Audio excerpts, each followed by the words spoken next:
DIY 102, How to Create a Two-Sided Game Board. Lesson 1.2, Game Layouts and Rules. Hi again, and welcome to Step 2 of Lesson 1, and this is where we'll be learning about the rules and layouts of the games that you'll be making. My name is Kremer, and I own a cat. This video will give you all the information you need to pass the quiz that's in this step, by the way, and it will also set you up for being able to design your boards with not only knowledge, but also an element of panache. Some savoir-faire. What the French call a certain, I have no idea what you are talking about.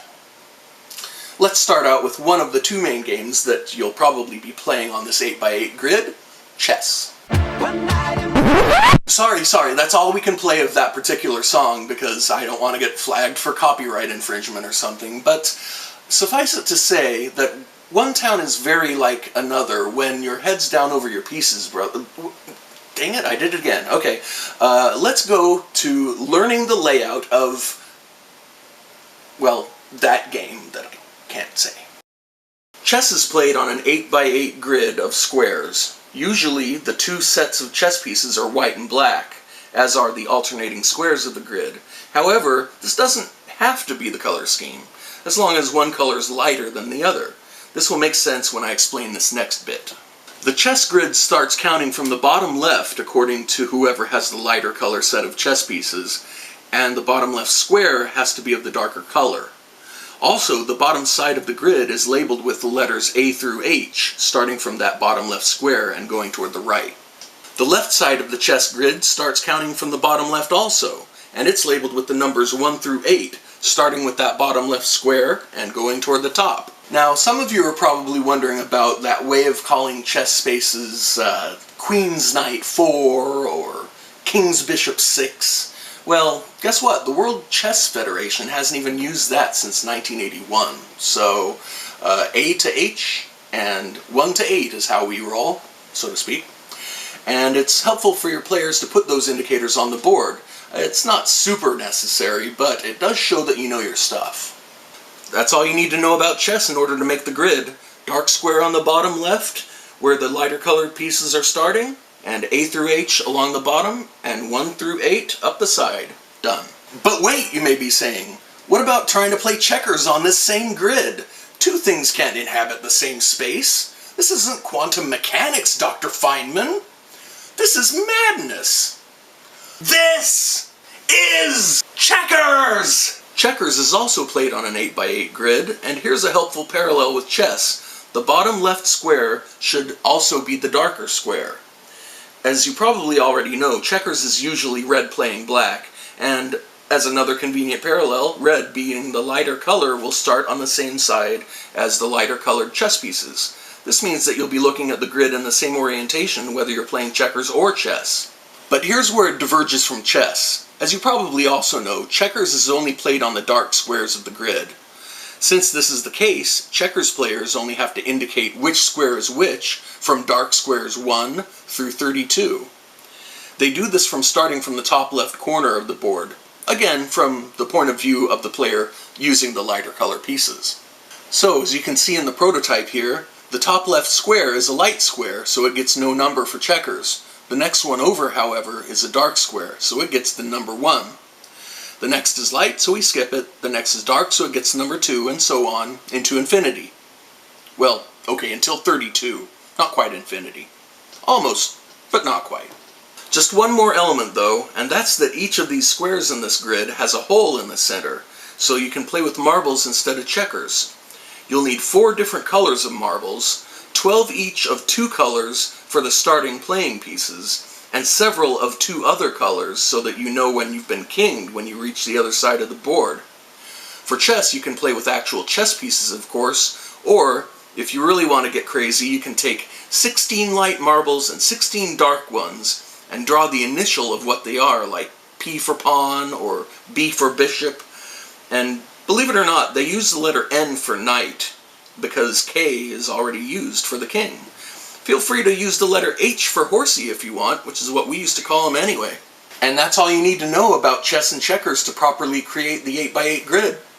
There's some flexibility on how you can design and indicate these elements, as we'll get to in Lesson 3, after the drilling for these holes is complete. But now let's talk about the game on the other side of the board. Wahoo! Wahoo is what's known as a race game, and there are so many of these types of games. There's Candyland, Snakes and Ladders, Backgammon, Parcheesi, and of course these Wahoo type games like Trouble, Sorry, and Aggravation. And the goal is to get your piece or pieces to the end before your other players. And in some of these games, like Candyland, there's no strategy involved whatsoever. It's just complete luck. With Wahoo, though, there's a nice balance of luck and strategy. Each player has 4 pieces, and they start out off the track in a waiting area ready to be rolled into action. When the player rolls a 1 or a 6, a piece can be moved to the start space, which is on the lower left corner of the spoke facing the player. So just from this first move, you already know that 4 waiting area spaces need to be drilled, and that the start space should be indicated. From the start space, you travel clockwise around the track until you get to your home spaces. These are set down the center of each spoke, so knowing this, we'll have to identify the 4 home spaces. As an addition, I identified where each player should turn up their home stretch, so you don't keep going around and around. I know that's unlikely, but I included it anyway as a design element. Now there's this center space. Instead of going all the way around the track, while you're in this first stretch, you can try to do a perfect roll to make it into this space. For instance, if you happen to roll a 6 to get to the start space, and then immediately rolled another 6, you could either go to this space and go all the way around the track, or you could go up to this space. From here, you would need to roll a 1 and only a 1 to get back down out of the center space and land here. This means that we have 5 more special spaces to indicate: the center space and the 4 corner spaces that serve as either a gateway to the center or a landing point out of the center.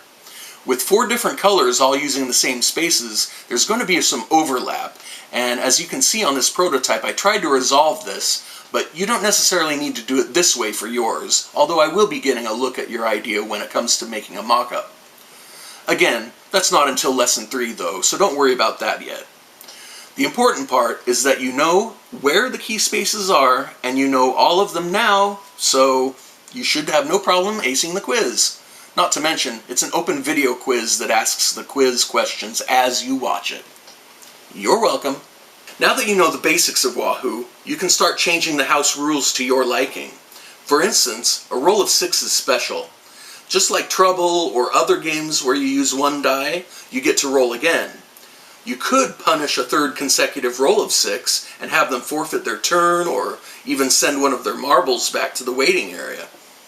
Or as another example, you can also make a rule where you aren't allowed to jump your own marbles over each other.